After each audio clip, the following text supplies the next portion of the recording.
This vacation ruined my life when I saw my wife sleeping with my best friend. Hello, guys. This is pretty much the saddest reality that I've had to face.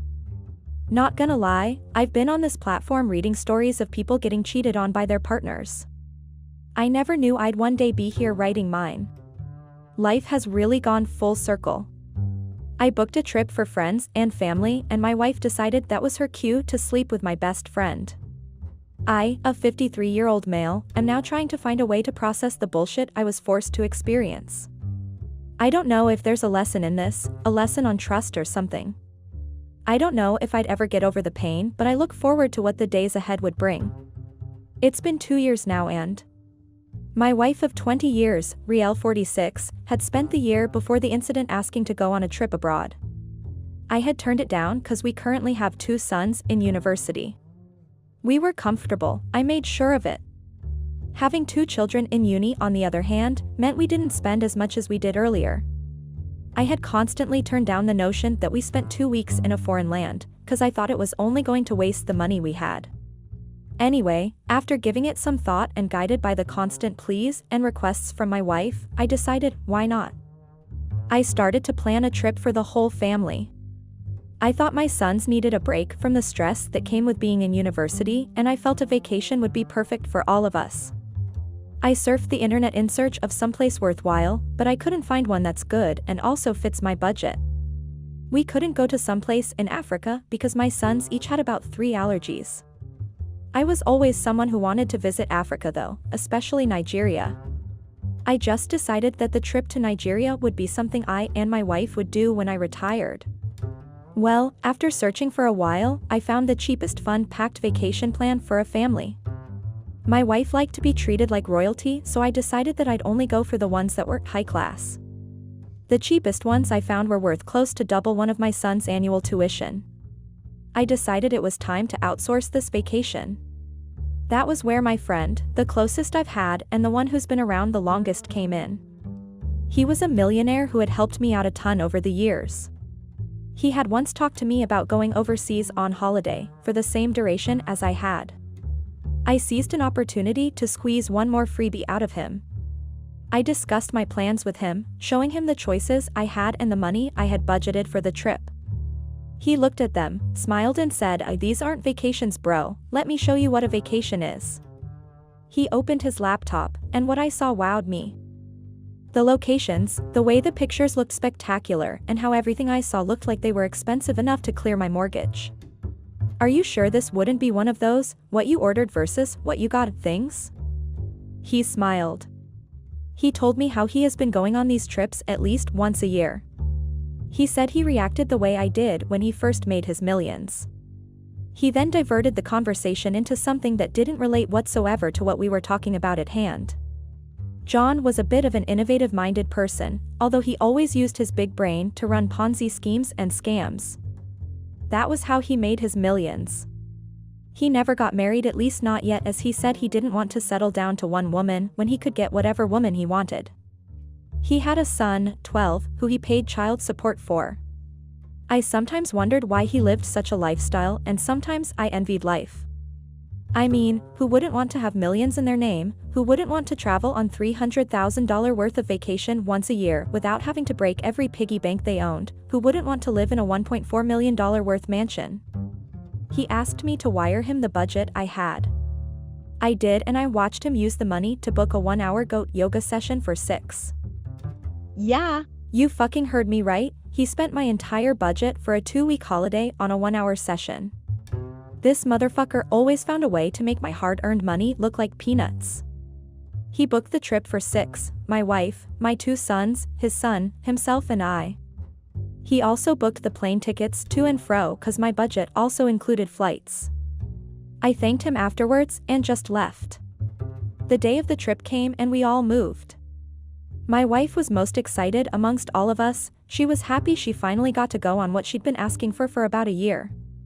She was so excited about the trip that she couldn't even sleep that night. I had to find other ways to put her to sleep, wink wink. When we got to Paris, John took the opportunity to dazzle the mini crowd with his abilities. He knew how to speak French and also knew how to fake an accent. His little antiques excited his son and also my wife for reasons I didn't quite understand. I just shrugged it off to the fact that she was so excited for being on a trip after she had been longing for one. You got to the hotel we booked and it was marvelous. I mean, I should say he booked. It had wonderful scenery and it was literally the biggest hotel in Paris and also the most expensive. We spent a lot on this location. John said he did it because he wanted to show me how happy he was to have a friend like me. He sometimes used to tell me that sometimes, due to how squeaky clean I was as a citizen, people tend to trust doing business with him more. He said something about a few of his clients doing background checks on me one day, which really freaked me out. The hotel had a large house-type suite in the penthouse, had like 4 or 5 rooms, and had bathrooms in all of them. It also had a recreational lounge and a pool at the balcony. It had games, which interested John's son, who got immediately preoccupied by one. It had a pool table and an in-house gym. I'm really going to get jacked here, I heard my sons say to one another whilst they admired the size of the gym and the quality of the tools. My wife immediately went into one of the rooms and into the bathtub. I joined her in there in a few minutes. I must say, I used to read manhwas that had sex in the bathtub as part of it. Trust me, the bigger and better the tub, the better the *X. Very next day we went about our different itineraries, although we did sometimes do something together. The itineraries we had together included, or not exclusive to karaoke, play snooker together, the already scheduled goat yoga, and some other things that I don't actually know how to pronounce because the French. It was around 7 p.m. John sent his kid to go to sleep whilst the adult continued to have fun. My sons were 21 and 18 respectively, so since we were in Europe, we let them drink and join us when we went into the nearby club. We had fun as a bunch of adults and I, for one, was glad I didn't have to do any parenting. The next day we were all hungover, except for John, which I guess was because he did this sort of thing anyway, so he had built up an immunity. He prepared hangover cures, French style, and I just watched as my wife was laughing at all his jokes, even the ones I thought weren't funny.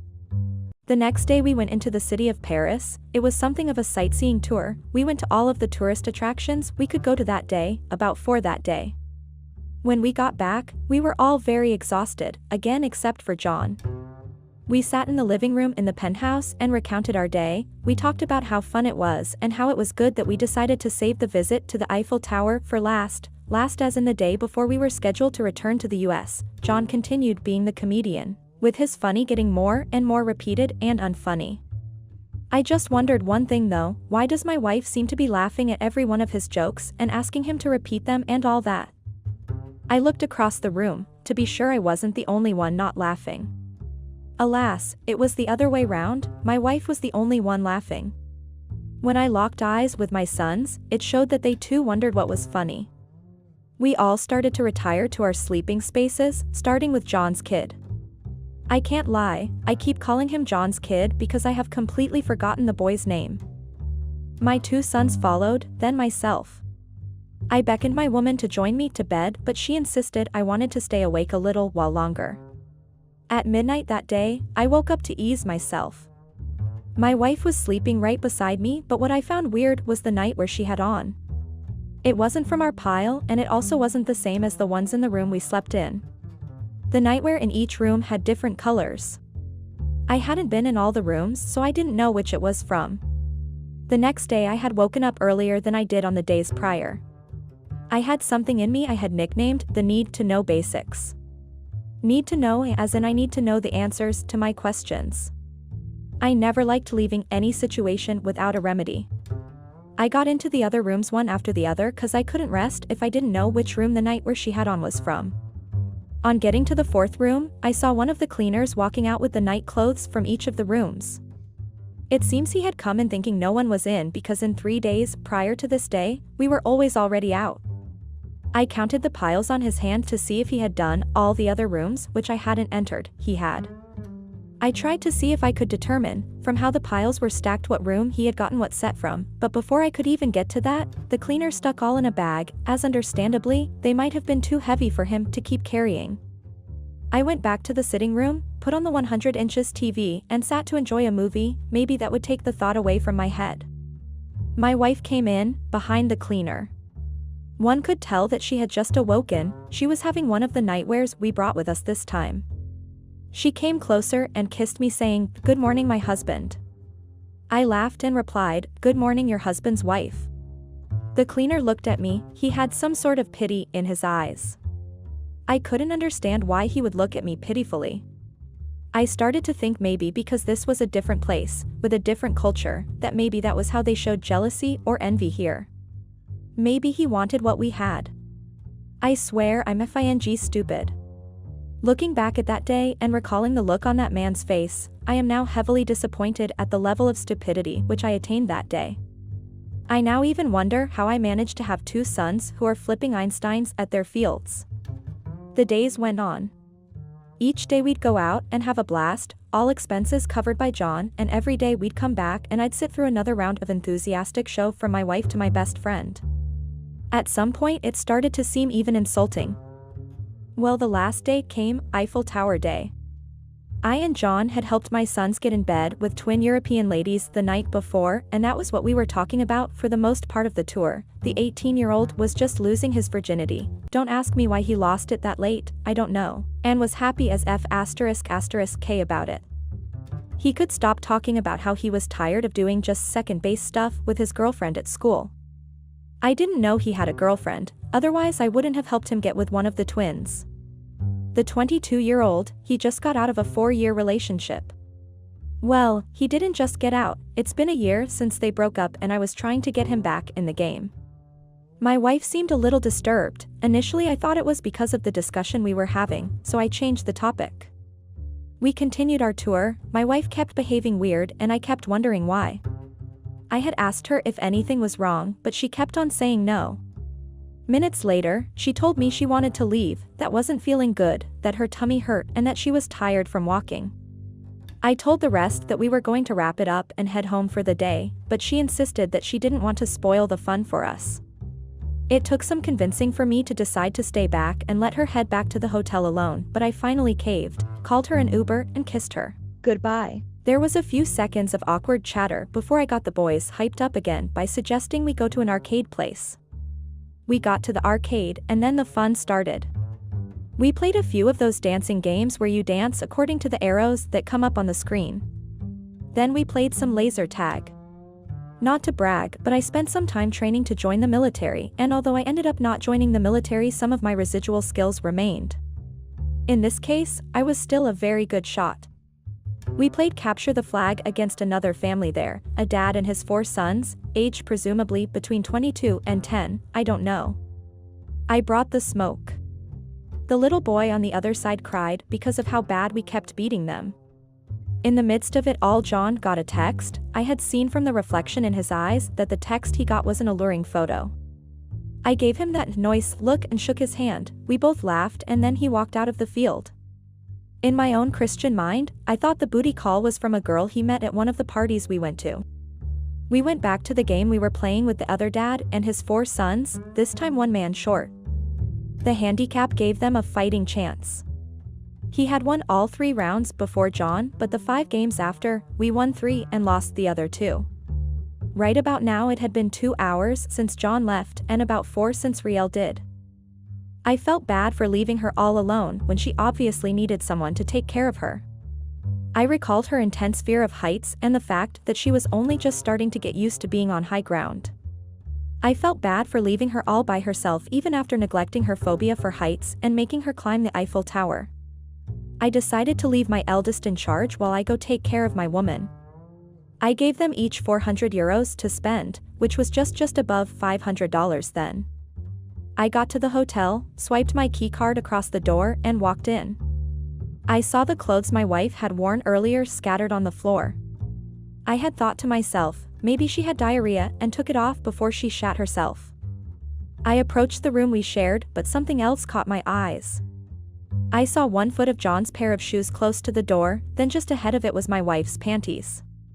My heart began racing. I ran the rest of the way in and pushed the door open. What the actual fuck? My keycard fell from my hand and I followed suit. I dropped to my knees. It was the sound I made when hitting the ground that drew their attention. The 2 were so carried away, they didn't even hear me walk in. I wanted to do something, shout, hit, something. I needed to do something, but I couldn't. I shouted the loudest F***K I had ever heard, and then I went numb. I couldn't hear anything, I couldn't feel my surroundings, and everything in front of me was a blur. I saw the two of them run towards me, but I didn't hear a word of what they said. I saw them touch me, but I felt no hands on me. It took a good minute for me to regain consciousness. I was still knelt where I was. My wife was saying words, and now they were audible.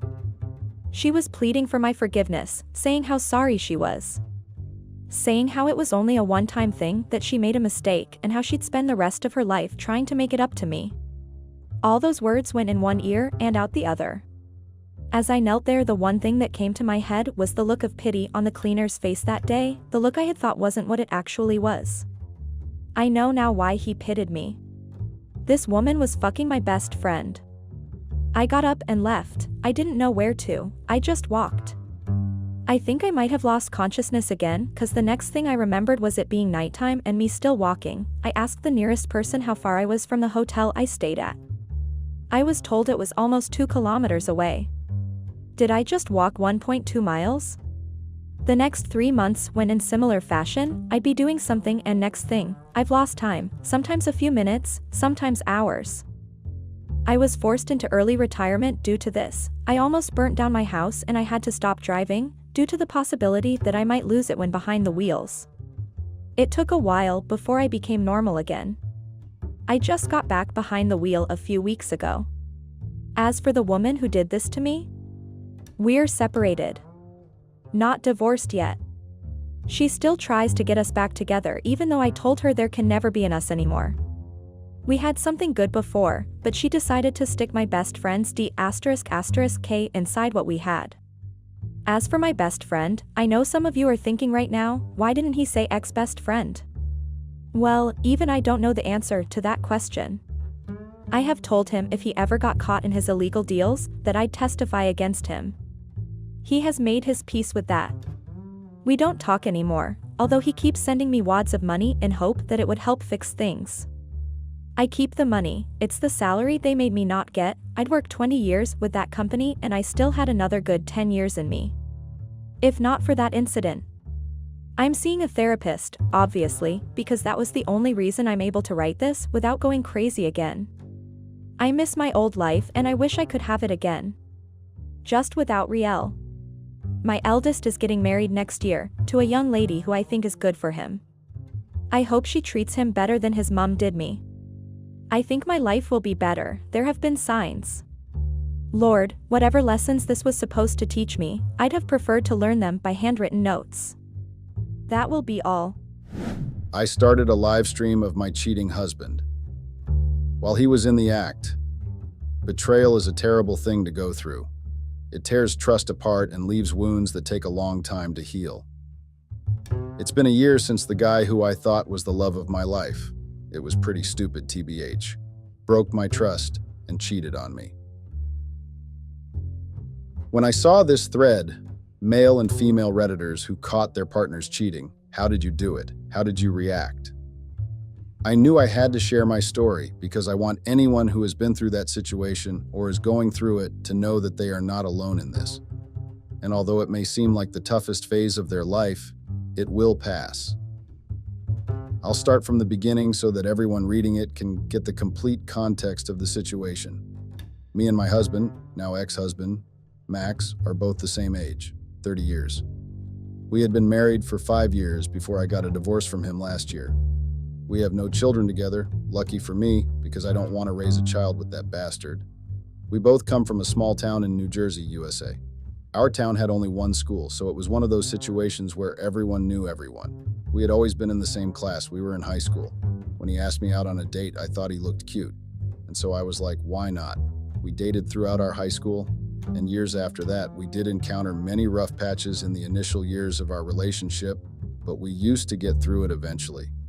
Everyone around us said that it happens when you are young and in love. One thing that used to bind us was the love we had for our small town. While many of our batchmates from school went to different state universities far off, both of us wanted to stay in the town itself. We both graduated from the community college, and while my ex took over his family's hardware store, I joined our town school as a kindergarten teacher. We dated for quite long and then finally decided to get married. It was a natural decision, considering we were in love and all. He told me he wanted to spend all his life with me, and I felt the same about him. 2 years back, we bought our first home together. We spent all our savings together in that house. It felt good to take steps like these as a couple. We had a comfortable life and everything was going well until reality hit hard. Our house was built in the relatively developed part of the town.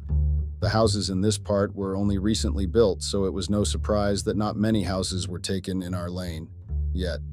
We had moved to this house from our rental house, which was right in front of a bar, so you could imagine the noise we had to endure. It felt really good to finally get away from that noise and have some peace. Still, seeing many empty houses around us has started to feel like we were living in a ghost house from some horror movie. The feeling didn't last long as, a few months after we moved, the house just adjacent to us also had someone moving in. I remember watching from my porch as the moving truck came and the movers started taking down stuff to the house.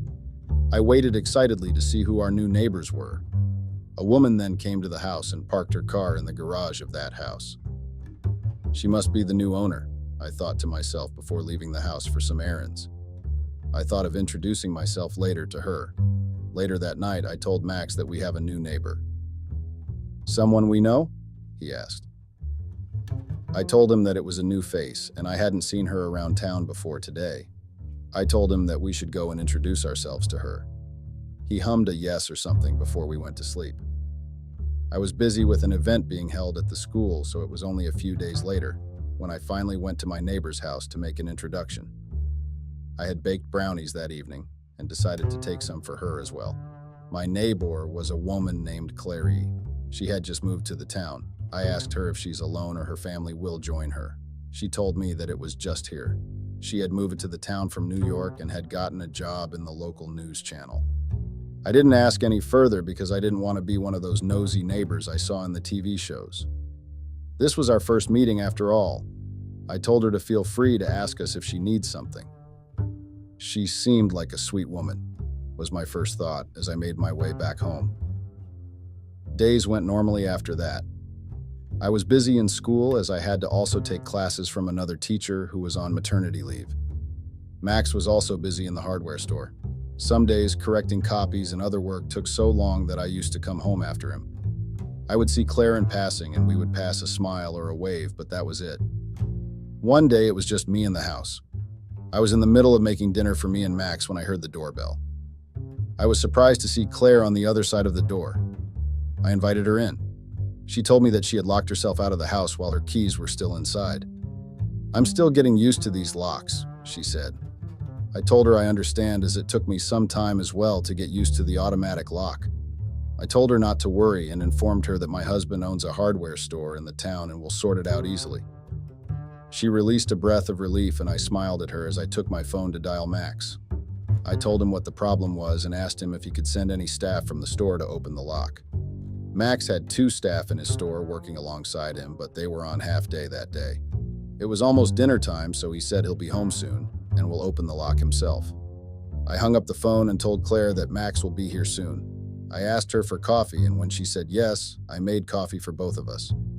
Claire started telling me about her new job and how she's settling in the town. Claire told me about her life. She had recently gotten divorced and had no children. She wanted a fresh start in her life. That was the reason why she had moved to this town and taken the job. I didn't probe further as I understood it cannot be easy to talk about such sensitive issues so soon. I told her that I'm here for her as a friend. Max had also come back while me and Claire were talking about food places around the town. This was the first time Claire and Max were meeting. Max has always been an extrovert, immediately befriending people he met, so I wasn't surprised when he talked to Claire like they have known each other forever. Max then went with Claire to her house to open her lock while I stayed back and prepped the table for dinner. I asked Claire to have dinner with us that night. She was hesitant at first, but after both me and Max insisted, she agreed. Max came back quickly and we hung together in front of the TV. We had dinner with Claire that day. She asked me how Max and I met. I told her that we literally grew up together. She was surprised that we have known each other for such a long time. Me and Max smiled at that and then we talked about other things. We were having dessert, and Max wiped something from the corner of the mouth. I remember this detail distinctively because I saw a look of longing flicker in Claire's eyes. I didn't think much of it after that because I thought I must be overanalyzing things or whatever, but it turns out that my instincts were on the right track after all. We got really familiar with Claire over the next month or so. She was new to the town and didn't have many friends, so I kept inviting her to our place over coffee or dinner.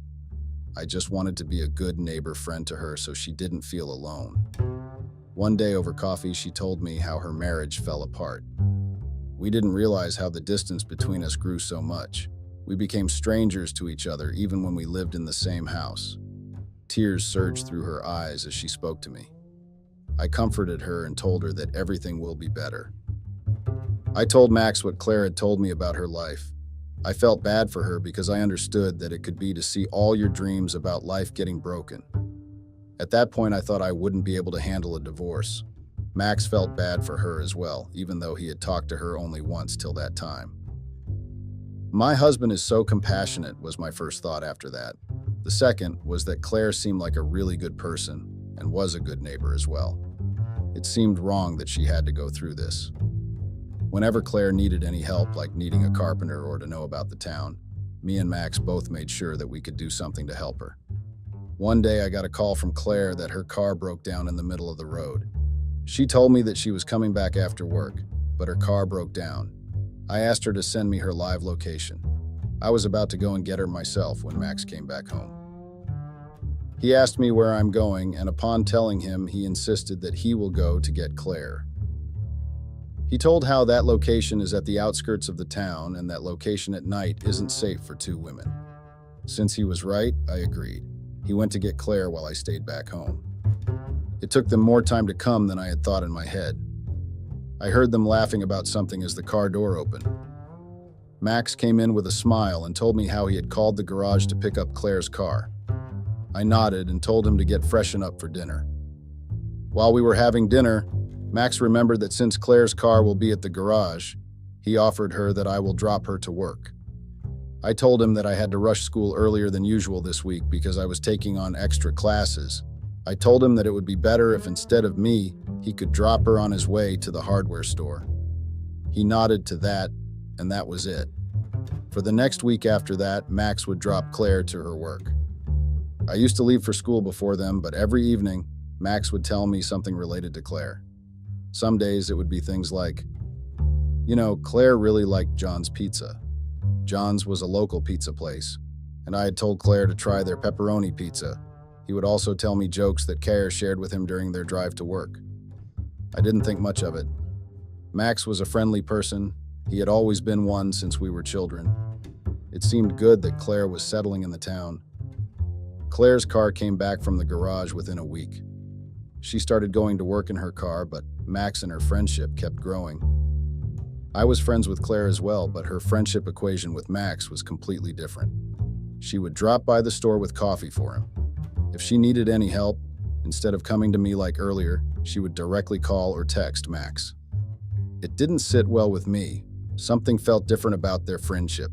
Max and I had many friends in the town, but none of the ladies had this type of equation with him. This was different. One day when me and Max were having breakfast, I asked him what he thinks of Claire. He was reading the newspaper and gave a reaction that said he didn't care much. She's cool. I didn't talk further about Claire with Max. Max gave a normal reaction. There was nothing which indicated anything bad. And besides, he tells me everything. Everything he and Claire talked about, I knew. When she went to the store with coffee for him, he sent me a picture on WhatsApp telling that Claire had gotten that for him. I thought this to myself. I let the Claire thing go from my head. I didn't ever doubt Max or his actions ever in our marriage. I trusted him a lot. Soon after that day, I ran into Claire. We started talking and she told me how grateful she is to have me and Max as her neighbor. I really couldn't have asked for someone better. You and Max made it so much easier to settle here. Guilt hit me hard for doubting her intentions, even for a short second. Claire had seemed like a good woman to me. Getting a divorce could be tough. She was just finding good friendships in her new life. Claire kept coming to our house for dinners or other things. I didn't mind it, neither did Max. One day, Claire needed to go to the nearby town to get a new couch set. She asked me if I would accompany her. I don't have much idea about that town, she told me when she called me up. Since it was a Wednesday, I told her that I have school.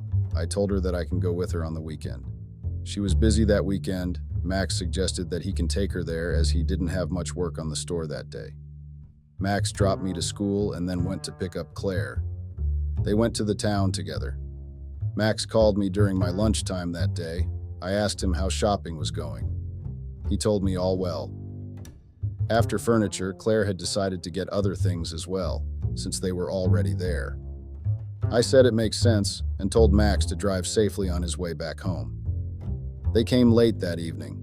I was already done with making dinner and was waiting for Max. When he came back, I told him to get freshened up as the dinner was ready. He made a face like he was going to say, but then nodded yes and went to freshen up. After dinner, when I was putting the dishes in the dishwater, I got a call. My friend Cindy was calling me. I picked it up. After a bit of small talk, Cindy asked me if everything is all right between me and Max. That surprised me. Why did Cindy suddenly call me after so long to ask this? I thought to myself and asked her as well. Yeah, everything is good. Why are you asking? Cindy then said, "Oh, it's nothing. I was out with my friends for dinner today in the next town and I thought I saw Max with another woman. They were quite intimate." She continued as to how it could be someone else, and she must be mistaken. Intimate in what way? I asked her. She told me that they were sitting really close, and the woman was constantly touching the man. I knew that Cindy wasn't mistaken. It cannot be a coincidence that the same day Max and Claire went out, Cindy saw someone else that looked like Max with a woman, and that too in the same town. What the fuck is going on here? I kept thinking. Why didn't Max tell me that he had dinner with Claire? He usually told me everything, but he didn't mention anything today. I thought that I'll just ask him myself instead of waiting for him to tell me. When I went to the bedroom, I asked him what all they did today. He hesitated for a moment, but then quickly covered it up and told me how he helped Claire picking up furniture, and then she did some more shopping. That's all. He didn't mention anything whatsoever about having dinner with Claire. Something inside me, my gut feeling or my sixth sense, whatever it is called, told me that I shouldn't tell Max about my call with Cindy. I went with my feelings and didn't tell Max anything. I was going to wait and see what else he was hiding from me. Everything went quite normal for some time. I was busy with school while Max was busy in the store as well. I smiled at Claire whenever we crossed paths, but that was it. She had settled in the town by that time. I hadn't asked him about what Cindy had told me. It kept nagging me that he hadn't told me anything about the dinner. One weekend, I was supposed to have lunch with my friends. School had been so busy that I almost never got the time to see them. Max told me that he's going out to meet his friends as well. We went to our destinations separately. In the middle of lunch, my friend Rhea asked me how my neighbor was. I told her about Claire. I said she seemed like a good woman. She told me that she had someone in the grocery store talking about how she has a boyfriend. It was a typical small town thing that the locals gossiped about anyone and everywhere. Claire wasn't going to be an exception.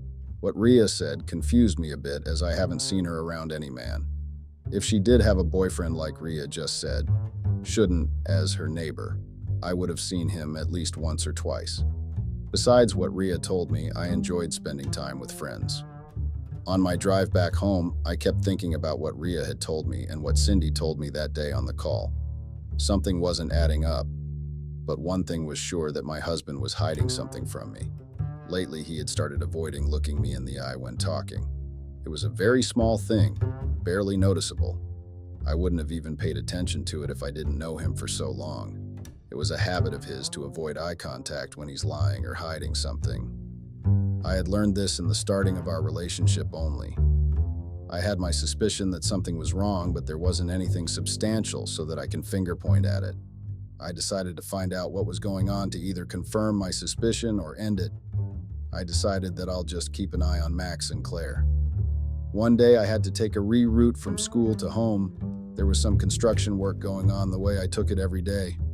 I thank my stars till this day for that, because otherwise I don't know how long I would have lived in that lie. I saw Max's car parked in a quite deserted area. It was quite a long route, so no one usually took it. I was surprised as to why Max was here when half an hour ago he told me that he was in the store.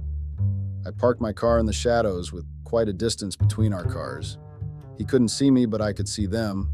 I saw my husband and my neighbor getting intimate with each other in his car.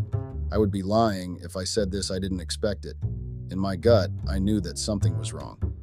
I just didn't expect to find it like that. That cheating piece of shit went behind my back. Sitting there, I saw my love of life, what a joke, with the woman I considered my friend. Fucking bitch. I had two options at that point of time. Either I could have gone and confronted them. I knew they'll give me some shitty lie or excuse. Or I could act like I didn't know what was going on and make them pay for going behind my back. It wasn't difficult to make up my mind. I didn't want to waste my energy with these lying people anyway, so I took their pictures and made my way home. When Max came in that night, I acted like the doting wife I was, and he pretended like the perfect, caring husband. Lying bastard. I didn't sleep that night. All my thoughts about how our marriage took this form. I kept thinking if there was something I could have done to prevent this. Maybe if I would have given some more time, then this wouldn't have happened. Seeing my marriage crumble was difficult. That night, as Max was sleeping comfortably like he wasn't cheating on me, another thought came to me. It wasn't my fault that he was cheating on me. He consciously made the decision to cheat on me when I trusted him, and I was going to make him regret doing that. That much was final. The next day, I met my best friend, Kara, in the local restaurant. Max, Kara, and I had all studied together in the school. She was now a housewife. Kara was shocked when I first told her about Max and Claire. I told her everything from how Kara moved in and what followed after stopping in the middle when I couldn't stop my tears. Kara comforted me. She said everything will be all right and that I can file for the divorce and start fresh. I told her that wasn't enough. I needed to do something before doing that. Kara didn't understand at first, but when I explained to her how I had given my everything to Max, all my firsts, all my love and devotion, I told her I wasn't going to just let him go and live peacefully. I needed more than that. Kara understood where I was coming from and said she'll figure out with me what to do about Max. We'll make him pay, she told me, surprised with the determination. I went home after and continued the act of not knowing anything about my cheating husband. A few days later, the school had organized a picnic for the kindergarten kids. We were supposed to take the students to trek and then camp for the night there and then come back the next morning. I went home after school to find Max texting with a shy smile on his face. I had no doubts who he was texting. I had enough of this nonsense. I wasn't going to wait anymore. Suddenly, an idea struck my head. I immediately texted Kara, and after getting an instant reply from her, my plan was set. I told Max that I'm going to the school picnic with the kids and would not be back home the next night. He was completely fine with that, of course he was. No cheating bastards want to spend their nights with their wives. The next day, Max left for the store before me. He kissed me goodbye, and then he was gone. I called up Kara and told her to come to my house. We had a plan to execute. I wasn't going to the school picnic like I had told Max. I had already told the school principal that I won't be able to join them. When Kara came to my house, I discussed with her what I had talked to her the previous night. I was going to get Max's truth out. He pretended to be such a loving husband in front of our families, so I was going to show them the whole truth. Not just them, everyone Max barely knew was going to find out what a cheating loser he was. Me and Kara had decided that we are going to plant cameras and catch Max and Claire red-handed. I was going to live stream it on Instagram so everyone could see it as well. I couldn't wait for Max's reaction and the humiliation he was going to face. We planted cameras in the bedroom hidden from the eyes. I made sure that the cameras captured the bed completely. I had left the house after that and was waiting in a nearby cafe with Kara for Max to get back home. Soon, the evening rolled around and the security cameras showed Max coming back home in his car. To no one's surprise, Claire got out from the passenger seat as well. We saw them going inside. Max made sure that I'm not in the house before taking Claire to the bedroom. It was our bedroom. Pain and anger hit me together. Even though I knew this was going to happen, it didn't hurt any less. Kara saw the stiffness in my shoulders and told me that I didn't need to see this. She would handle it. I was grateful for her, but I needed to see this myself. I needed to see the extent my husband was going to go behind my back. The camera showed Max and Claire getting into the bedroom. They couldn't keep their hands off each other. We were watching this on our laptop, which was connected to the camera we had kept in the bedroom. I took my phone out and opened Instagram. After releasing a breath, I chose the going live feature on Instagram and pointed the camera to the laptop. People started joining quickly and everyone watched Max and Claire getting intimate with each other. I never thought I'd be sitting in that cafe, showing the world my husband in a compromising position with my neighbor. But that's what life is. We never know what is going to happen. More people joined the live stream, and the more I watched Max and Claire doing things with each other in our bedroom that I thought he did only with me, made me sort of numb to emotions. I kept the phone down after some time and kept my head down. I started getting calls from friends and relatives, but I had no intention of talking to anyone. Someone must have told Max as well because he started calling me as well. Maximum number of calls were from him. I didn't pick any one of them. I went to Kara's home that night and crashed in her guest room. Even though I hadn't done anything wrong, I didn't want to face the world. The satisfaction of bringing out Max's truth in front of the whole town made me feel better, but not a lot. The next morning, I checked my phone to see hundreds of missed calls and texts from Max. I knew I couldn't avoid him forever, but I didn't know what he had to say to me anymore. What is there to possibly say to me anymore? I kept wondering as I made my way to the house. Max was walking restless around the house when I entered. "Where were you?" He started bombarding me with his questions. I ignored him and looked around the house. "Claire's not here?" I asked him with a neutral voice. Max went silent for a moment, but then quickly recovered and started telling me how sorry he is. He started crying, but that drama didn't do anything for me. If the situation was any other time when I hadn't seen him in bed with another woman, I would have moved the world to make everything all right for him. But I didn't feel anything for him at that point. Max didn't realize this and followed him as I made my way to our bedroom. The sight of that bed made me nauseous. I tried to ignore it and started packing my stuff. Max was still giving me his lifeless apology and explaining how it didn't want to hurt me. I just wanted to get out of the house, but packing my whole life took time. I had to listen to Max's shitty excuses at that time. He was telling me how they were just friends at first. Max told me that he used to comfort Claire about her divorce, and in moments of weakness and vulnerability, they got intimate with each other. That made me laugh. Not only was he a cheater, he was a stupid human being as well. He was literally trying to justify his adultery to me. When I had enough, I told him to just the shut fuck up and leave me alone. I quickly packed the important stuff and left the rest for the movers. I told him that my lawyers would be in contact with him soon regarding the divorce. He gave a weird look like he was heartbroken or something. Cheaters don't get heartbroken. I left the house and then went to my parents' house. I'm not gonna lie and say that everything was easy. It wasn't. Even though I acted strong in front of Max, my heart was deeply hurt. He was the man I imagined my whole life with, and getting betrayed by him did some great damage to me. I didn't let that stop me, though. I went to my lawyer's office a few days later and told her I needed divorce. She nodded, no doubt already knowing what happened because of the live stream, and explained to me the technicalities of the divorce. She told me that I could get the house if I want, but I didn't want that. Especially after seeing Max and Claire in that bed. I was better off staying away from that. She explained to me the procedure and everything and asked me what I wanted from Max. I thought about it, but decided that I didn't want anything from him. I just wanted him to be completely removed from my life. I didn't want to see his face or Claire's after what had happened. She nodded in understanding when I told her that. She suggested that since the house was both in mine and Max's name, we could sell it and split the money. That was the best option in that scenario. If Max wanted to build a shrine of the place where he and Claire met and started going behind my back, he could simply buy my part from me. I didn't have any problem with that. I was happy with the knowledge that he cannot walk anywhere in town with his head held high. Everywhere he would go, people would look down on him. He couldn't be especially seen with Claire anymore. People would give him such disgusting looks if he was seen with her. I'm not an evil person, but I'll be honest with you all, the knowledge did soothe my heart. My lawyer told me that they'll contact Max and will let him know about the divorce and the house. I left the office and made my way back to the car. Even though it still hurt how everything went down, there was still some relief as well to not be living in a lie. I started house hunting as I didn't want to live in my parents' house forever.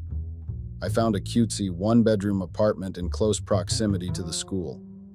I got the rent agreement done as soon as possible and moved in quickly. I started going to therapy.